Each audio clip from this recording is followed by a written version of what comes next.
kapatid, in-announce na ang reserves ng parehong East and West para sa nalalapit na 2024 NBA All-Star Game. Hindi man naboto ng mga starter, maglalaro pa din sa All-Star Game si Stephen Curry at Anthony Davis. Makakasama nila si Anthony Edwards and Karl Anthony Towns ng Minnesota Timberwolves at si Kawhi Leonard and Paul George ng Los Angeles Clippers. Off the bench din para sa West, si Phoenix Suns star Devin Booker.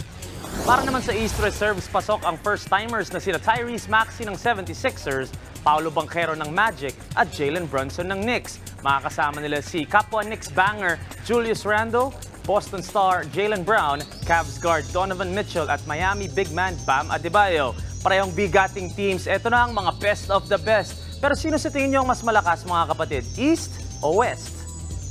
What's up mga kapatid, it's your sports tito Mike Reyes. Huwag magpahuli sa mga umaaksyong bakbakan at harapan sa loob at labas ng bansa. Para sa mga pandiin ng sports news, mag-follow at mag-subscribe sa social media pages ng News 5. Peace and love.